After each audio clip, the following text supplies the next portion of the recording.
come once again to discuss things. I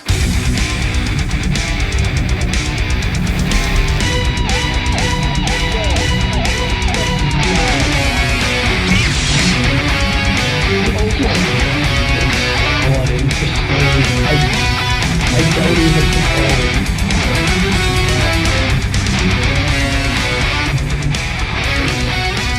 Go ahead. Yes, talk about something that is interesting. Sure. Hi, everyone. Welcome to another episode of Geeky Gentlemen. I am Sid Part 2. Joining me today is Mr. Steve Baxi. Hello, Steve. I'm a mister now. Cool. Yes.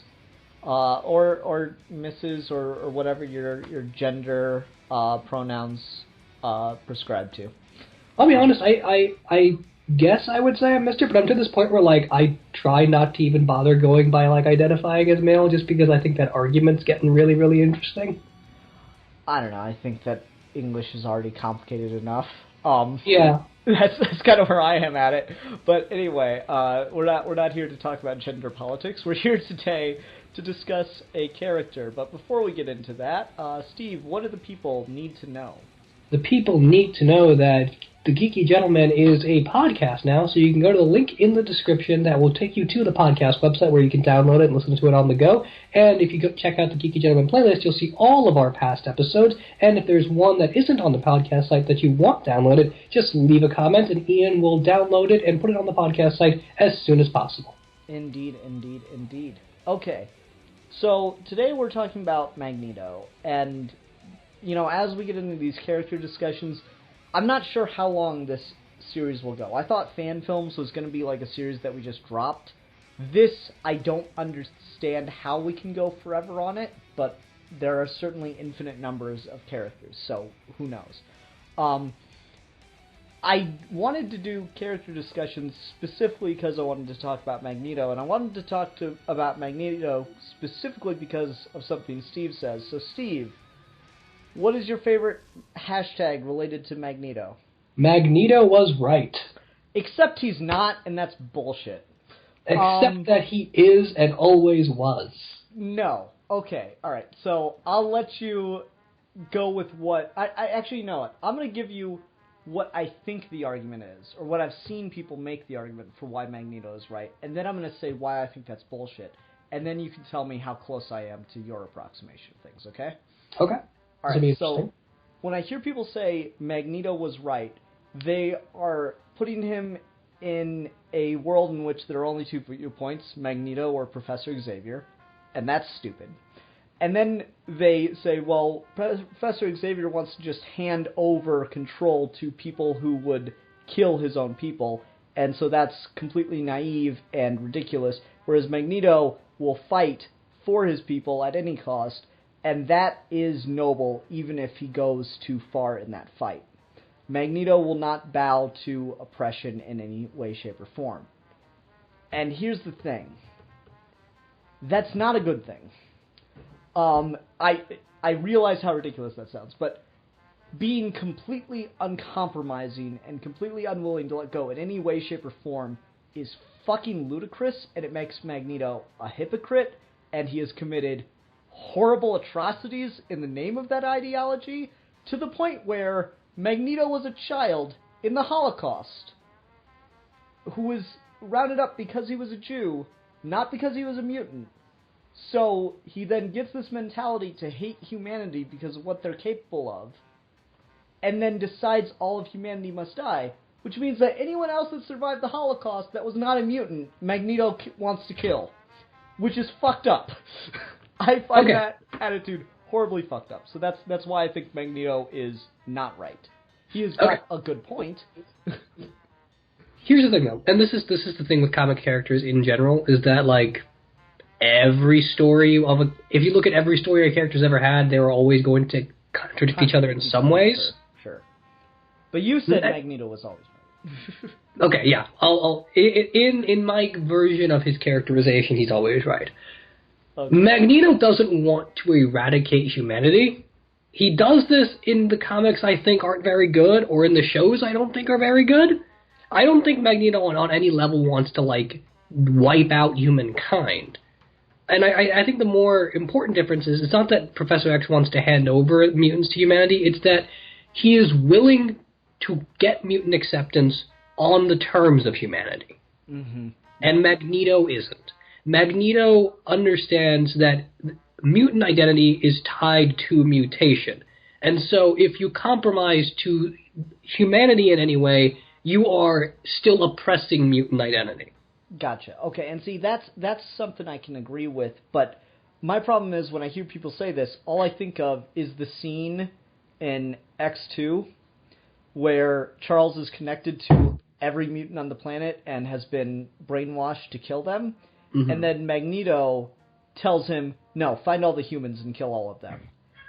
And that's horribly fucked up. And I don't know, maybe this makes me a bit of a radical, but the second anyone advocates for any kind of genocide, I'm the fuck out of there. Maybe I'm one of those going people too far. that don't think X2 is a particularly great movie, but I'll defend it in this one instance of, like, well, Magneto was being tortured by a guy for, like, 90% of that movie. True. I'm not gonna lie. It's got like, you know, Magneto is not someone who is right. Magneto is sympathetic. I think that's the difference with him. Well, I think he's sympathetic in that movie. I think he's right in other senses. I think that whole genocide thing in that movie happens because he's compromised, not because it's what he wants. I don't know, man, because in the movie beforehand, he was planning to kill all of... He was planning to mutate. Yeah. He was being very reckless, no matter how you slice it. Yes. Right? Okay. And I don't like the X-Men movies either, so... Yeah, and see, that's the problem, is a lot of my knowledge on Magneto comes from the movies and other media outside of the source material. But I've also seen, like, readings and stuff from the comics, and he has become mutant Hitler at points. And so, I don't know, I feel like when people say this idea that Magneto was right, I understand some of the sentiment, but you're just on such thin ice for me at that point, because that character has been shown doing horrific things, and so I feel like if you're going to say that, you need to have an addendum, like, this version of Magneto was right. That's fair, to some degree. The problem with talking about Magneto is that you almost always have to talk about Professor X, because their viewpoints aren't necessarily concrete ideology as much as they are responses to each other at all times. So the Charles in the X-Men movies, I think, is an awful person. And I think in Days of Future Past, he's a fucking moron. So in that particular movie, I think Magneto's maybe the second most right he's been in those films. The first would be X-Men First Class. Because that's him, like, showing mutant identity, and Professor X is just like, sure, they basically murdered all of us, but they can still learn to love us. Yeah, it's that very Christian kind of forgiveness. The famous way that these two characters have always been paralleled is Professor X is Martin Luther King and Magneto is Malcolm X. Which I don't agree with, by the way. Yeah, I don't either. Cool. I just wanted to get that out there because MLK is a lot more radical than people want to say. Yeah, but like people's perception, what MLK has become rather than who MLK was. Would you say that's a more fair analogy? Yeah. Yeah. That's a weird historical idea, but it's something worth chewing on, because I don't know. I find that, like, we talk about these two in a vacuum as if they are the only two possibilities, and this maybe gets to, like, completely different discussions, so I don't want to get too off, but don't you just wish characters could die so we could move beyond these two ideologies in the comics and stuff? Oh my god, every single time there's an X-Men crossover, I'm like, this is the time they will both die, and they never do. Yeah. Xavier's still dead, I think, but, like, it almost doesn't matter. Mm-hmm. It's just one of those things, like, it would really help if they just weren't around to be the two extremes, because, you know, Magneto has been shown to, like, draw people in, but silence dissent within his own ranks, whereas Professor X encourages discussion. So you think you can get maybe a less forgiving person on the X-Men team and a more willing to listen person on the Brotherhood side, and have them be the leaders of the movements. But of course, particularly because Magneto isn't intersectional in any way, and I don't think the X-Men comics really ever talk about that notion. So Magneto's extreme perspective has the potential to get both more humane and more extreme, but it would have to come from someone that isn't him. Mm-hmm. Yeah, and I don't know, it's one of those things where I hear people talk about this character and I'm like, who are you talking about? Because they do a lot of things with this character, and this is with almost every sympathetic character, I think, where it gets to a really fine line between this person is sympathetic and this person's actually right. Mm-hmm. And I don't think that... I think more often than not, Magneto is sympathetic, not right. I will agree there are situations in which he's right. In Days of Future Past, yeah, President Nixon deserves to fucking die right there. And not related to anything in actual history, related to only the events of that film. President Nixon should be executed on the lawn of the White House in that film. He signed off on murder bots to oppress a minority group and was parading them outside of his house with a bunch of old white dudes. Hell yes, he deserves to be shot by a Jewish person who survived the Holocaust. Yeah, exactly. I agree completely. In that sense, Magneto is right, because that's him using force, using violence in a very, direct and effective capacity that is actually meant to do things. Whereas, I really wish, as much as I like the ending of Days of Future Past, I really wanted to see the scene, after Magneto's incapacitated. Just how they deal with that situation. Because, what the shit, man? How are you going to negotiate with fucking Richard Nixon, of all people? To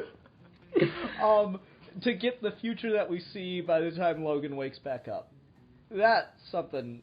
It's really blows weird. my mind. While we're on the movies, because I do want to get to the comics a little bit more in detail, just because I think there's a different person in there, but First Class, he lashes out by the end, and most of that movie is him lashing out, but I think he's the most right in that movie. Particularly because that's him finally becoming an adult after being a kid in the Holocaust. Mm-hmm. So, there's lots of raw anger there that's entirely understandable, or sympathetic as you would put it. But then in his conversations with Charles, he makes a lot of good counters to what Charles wants, which is particularly my favorite line when he says peace was never an option. Mm-hmm. Because regardless of who you agree with, I don't think that anyone can say that the situation between mutants and humanity is in any way peaceful, nor could be peaceful, even if you agreed with Charles. Yeah, I think that's a big part of it, and that's why, everyone gives this actress a lot of crap, and yeah, I don't really care for her public persona, but I really like what they do with Mystique's character me too. In that series. They really do actually give Mystique a character, and she does become a bit of a middle ground between Xavier and Magneto. Yeah, the whole idea that she should not have to hide who she is just to fit in. Mm-hmm. Yep. I think that's fantastic. And then also just when Xavier teaches Magneto how to use his powers in more detail, there's a really nice emotional acceptance between who he is and what he can do. And so the fact that he gets more powerful because in some ways he's learned to embrace himself more, I think is fantastic. Yeah, certainly. And that fits in a lot more, again, with his view, because he's wanting acceptance both on a human level but on his own identity as a mutant. So it has to manifest as power and not just being a nice dude like Xavier. Yeah, and I think it's interesting because Xavier, in almost everything, is a person who comes from incredible amounts of privilege, and they make this point in First Class. He doesn't have to hide anything about himself. Mm-hmm. He just has to control himself, and that's really interesting, and it's handled incredibly well. I don't know, really like those movies, but yeah, we should talk more about the comics and Yeah. the source material. The problem is I just haven't read too much of that. I'm not the biggest X-Men fan. I've read a good chunk of it, but, like, I just don't think the X-Men comics are in any particular era that great. Classic Wolverine story is, the Japanese one is fine, but I also don't like the notion of, like, hey, look, it's another white dude traveling to Japan and becoming a master swordsman. The Claremont stuff that everyone loves is, like, way too sci-fi for me. I don't think the X-Men comics have ever really been about, like, race or gender or like, any sort of minority group whatsoever. I think they do lots of lip service to that. They have some big stories here and there that are like that, like God Loves, Man Kills.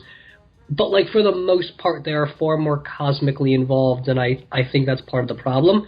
When Magneto has his own nation in Genosha, and he's just by himself ruling peacefully, I think that's the ideal outcome he's looking for. Like, if humanity cannot accept them on their terms, that is the second best option.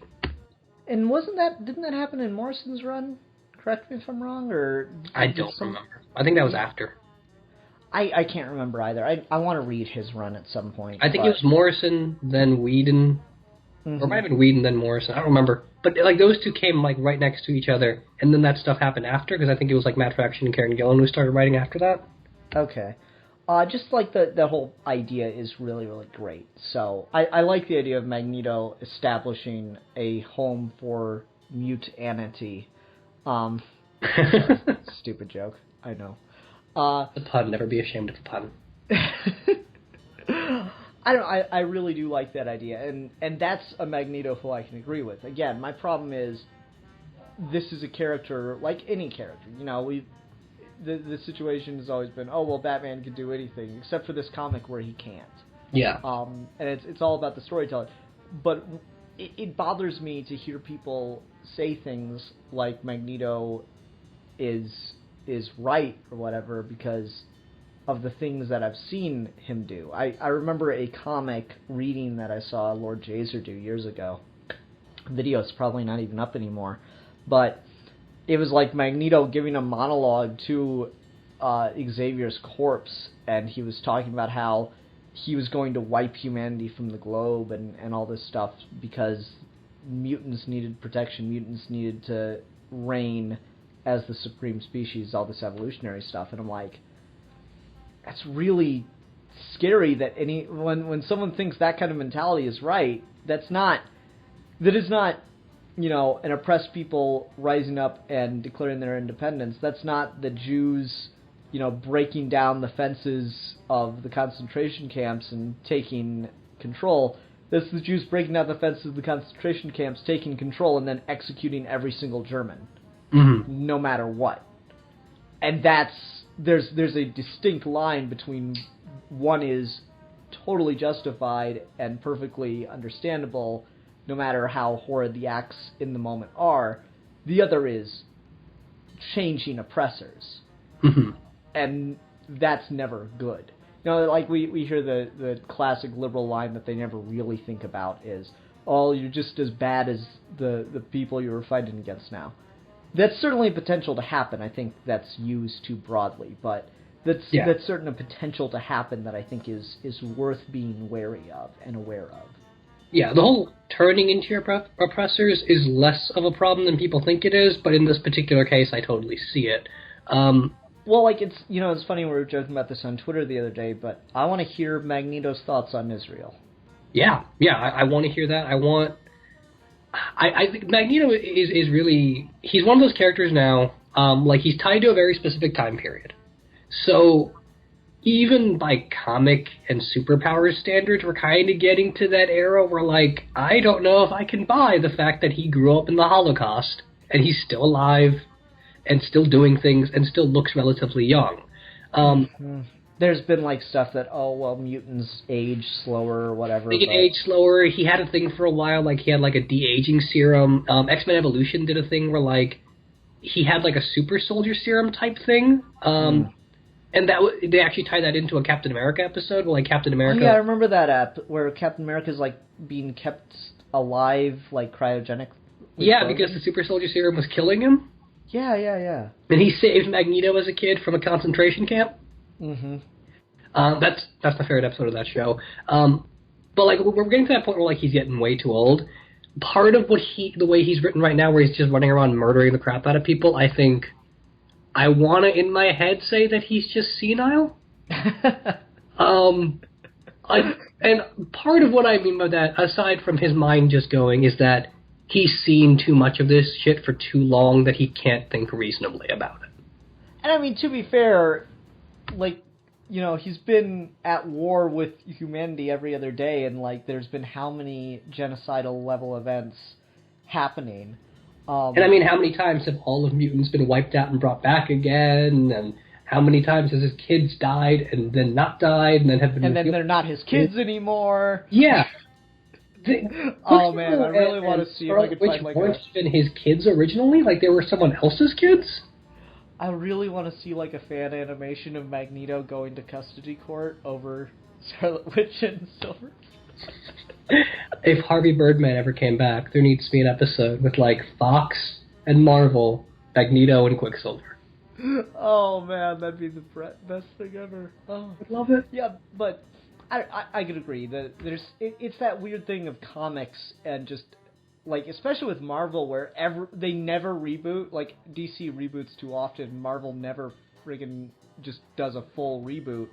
And so, like, they get that whole sliding timeline to the point where there's an alien invasion literally every day. And it's ridiculous. And so, you know, how many times have the mutants just faced damn near annihilation? And Magneto's apparently lived through all of it. It's ridiculous. Yeah. If I ever got an X-Men run, I wouldn't necessarily write X-Men, I would just write Magneto, but if I ever had that, I would love to, like, ideally set it in, like, the 60s, 70s, 80s, when like, Middle Eastern conflict, Israel, Palestine, Suez Canal, all that stuff was happening, and have Magneto deal with that. Yeah. Particularly with the way, like, the Egyptian government was being treated by the U.S., and then how they took it out on Israel and all that. Yeah, what's his name, Nasser? Yeah, Nasser. And in the government at the time, kind of playing footsie with U.S. and USSR. Yep, it was an insane time. There's ethnic cleansing going on right now, but like a lot of it got started then. Mm-hmm. Yeah. And like this is like post of the epic migration after World War II, and most of the countries that were Nazi occupied were let go, but like were still controlled by other countries like France and stuff. Mm-hmm. And so like imperialism was still a big thing in a lot of those states, and I feel like Magneto had a lot to do and a lot to say in that context. Well, it'd be interesting because I would like the idea of Magneto, you know, developing this like hatred of humanity. Like he has it all along, but he knows he shouldn't. Mm-hmm. And so I like the idea of, you know, we could show where, like, do a trace thing of where he went wrong with that. Like, I like the idea of he gets liberated from the camp, he's the only survivor of his family, and he goes to live in Israel because he's been told it'll be a safe place for him and his people. And then he just sees what starts going wrong in Israel, and he's like, these aren't my people. They're just as bad as the ones that did it in the first place. Yeah. That would be really fascinating. And then to see him just slowly lose perspective over time. Like, you don't need a Magneto year one. You need the life of. Yeah. You know. Yeah, that sure. could be really interesting. Well, and Magneto is not what I would consider to be an artsy or, like, cultured person. I don't mean that to sound, like, elitist, but, like, he's not the dude that sits in his study reading books and can, like, quote shit to you to make his point. Mm-hmm. He's very much, like he says in First Class, Frankenstein's monster. He's a leader and he's well-spoken, but he's a machine with a goal. Mm-hmm. So I think there's something interesting to be said about that type of person after a concentration camp. Adorno's got a very famous thing he wrote about called Art After Auschwitz, and how, like, sort of escapism and beauty and culture dies after you see something as horrible as that. Mm-hmm. And I think there's something both depressing and horribly beautiful about Magneto turning into that type of person simply by the nature of how he was born, and even if he fought against it, it's not his trajectory. Mm-hmm. Yeah, and it's just this idea of how do these hugely traumatic events affect a person and affect the world, because people make up the way in which the world turns. And so I would like to see, Magneto through history. That could be a really fascinating series. Like, I wouldn't want it to be just an issue for each decade after the Holocaust. No. But a limited series that dealt with Magneto's life from the Holocaust on. Yeah. That could be really fascinating. And, I don't know, what do you think? Well, we very rarely do the thing of, after he's liberated. We do the thing where he's there. We do the scene where he's liberated. We do the thing where he grows up. We very rarely, if ever, do the thing with, okay, I'm free, now what? Yeah. It'd be interesting if you did, maybe 2 to 3 issues per decade. Yeah. After liberation. And just show him develop into the Magneto that we know, and really get a good sense of why he believes what he believes. But again, I really don't like the idea of showing his actions as quote unquote noble so much, as at least to the extent of depending on what he's doing. I mean, I still think he is, for the most part, right. Again, it's just a matter of, there are lots of places where he is just kind of genocidal, and at that point I think he's even betrayed himself, so it almost doesn't count for me. And see, that's the thing, is I can't think of the stuff beyond that. Right. When I think of what does Magneto do, I'm like, oh, fuck that guy.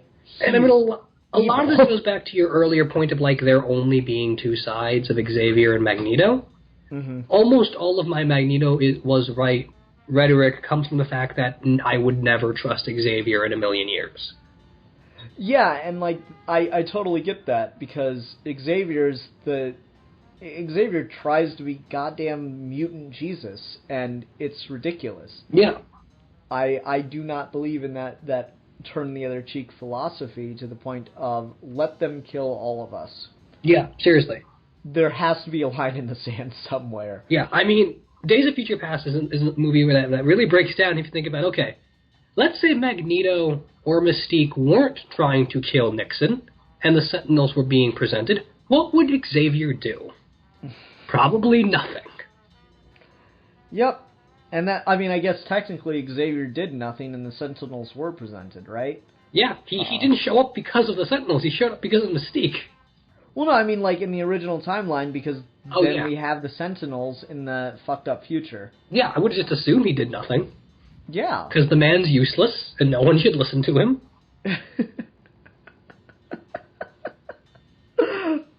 Oh, ouch.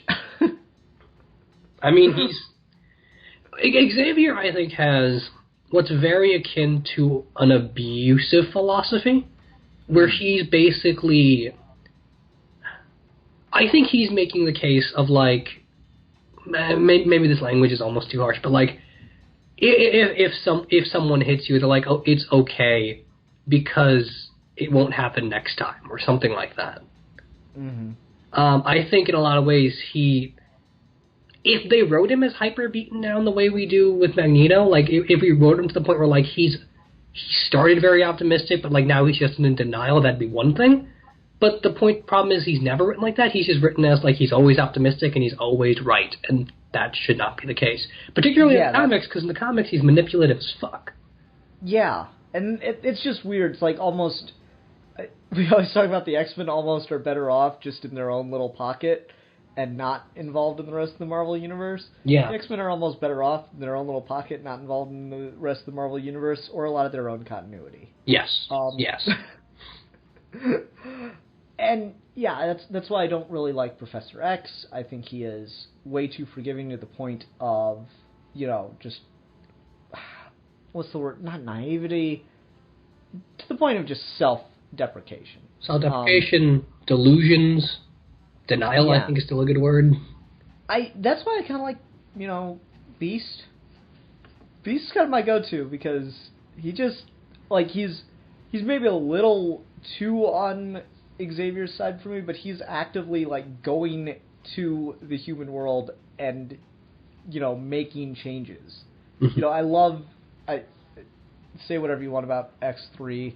Kelsey Grammer is the perfect actor to play Beast. Oh my god, he's fantastic. That love cutscene with that speech he gives is the most perfect thing ever. Yeah, and I really like where they just place him. He's just a senator.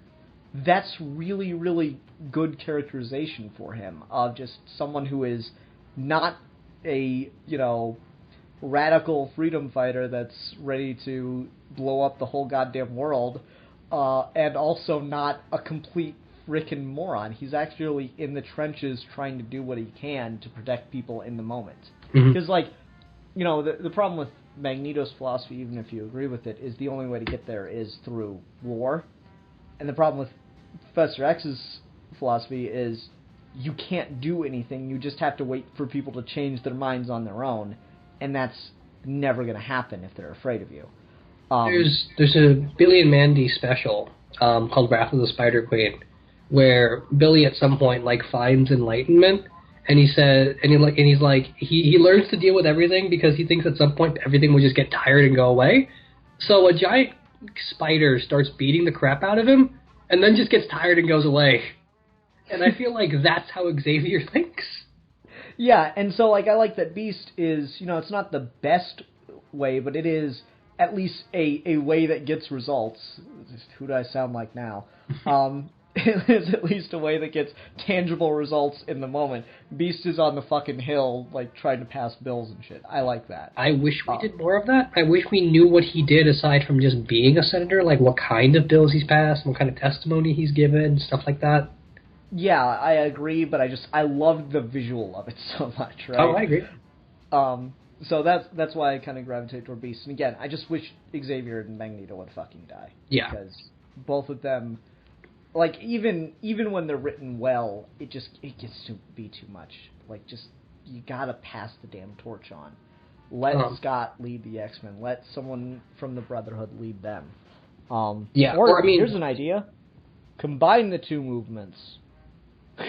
That'd be something. It'd be interesting. Right? We mentioned how mutants decided to stop the infighting. That'd be amazing. Oh my god, it'd be like a soap opera. It'd be perfect. We talked about how the Malcolm X MLK comparisons are wrong. I think part of why they're wrong with Malcolm X and Magneto is the Black Panther Party, I think, is a lot more productive than anything the Brotherhood of Mutants has ever done. As a police force and schooling and protection and literal concrete rebuilding neighborhoods and stuff, the Brotherhood never does any of that, ever. Yeah. They don't. Yeah, right? they don't have that community solidarity at all. Oh, man, that's totally what I want to see happen. I want Magneto to be talking to someone, and that's what we need. We need a group of mutants that just start up their own little section of a city, and Magneto comes and tries to convince them to join the Brotherhood because humanity has, put them into a ghetto, and then yeah, I mean, this is a shitty place, but it's our shitty place. I don't see you helping. Yeah. That's the perfect just spit in your face to Magneto, because he doesn't do anything. All he does is sit there and give these big speeches and then go commit acts of violence, but he doesn't do anything to help his own people beyond that. Yeah, I mean, and that's a problem. Seeing something again, to that tactile of resolving oppression would be helpful. I don't know if police brutality is a thing in the X-Men comics. I mean, it's a thing really everywhere and with any concept of police. But I don't know if we've ever talked about it in a comic. That kind of notion, particularly with a mutant's really interesting, because most mutants' powers are inherently violent. Mm-hmm. So maybe mutant communities getting oppressed by police officers and having to fight back, being too powerful and stuff like that, and the line between suppressing your power and your identity and being reasonable in how much you demonstrate would be an interesting thing to cover. Mm-hmm.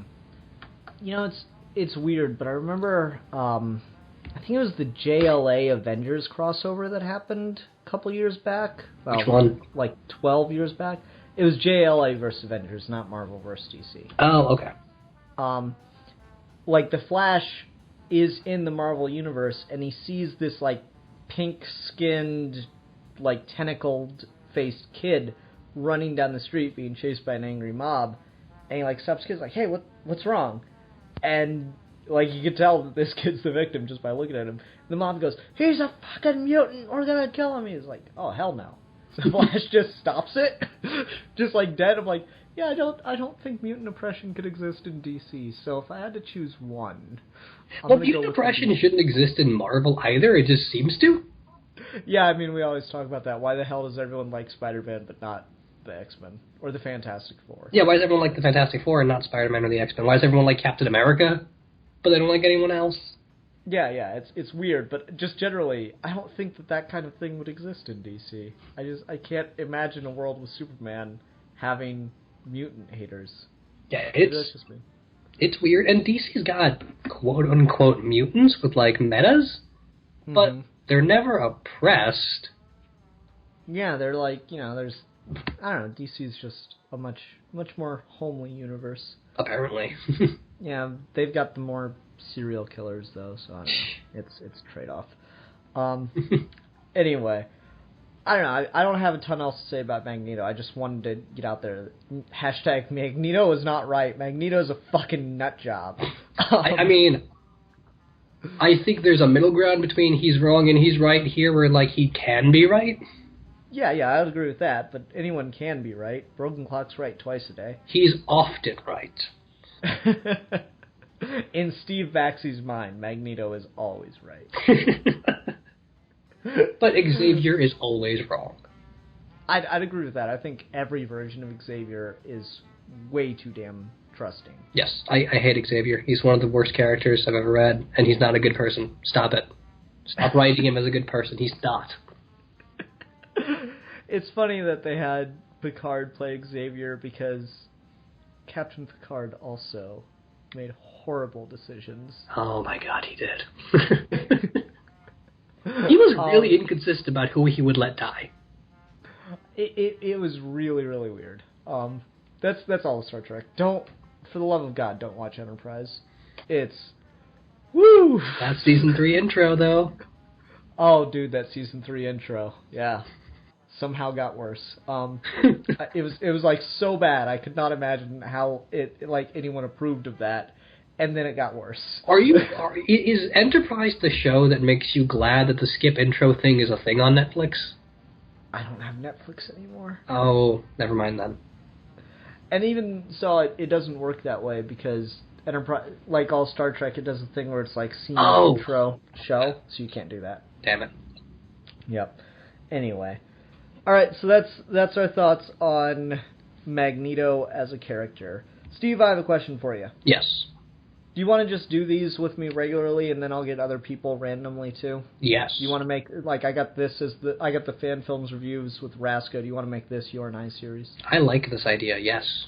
Okay. Well, I picked Magneto. Why don't you pick another character? Who are we going to be talking about next time? I'm just going to stare at my poster and say Daredevil. Oh, sweet. Okay.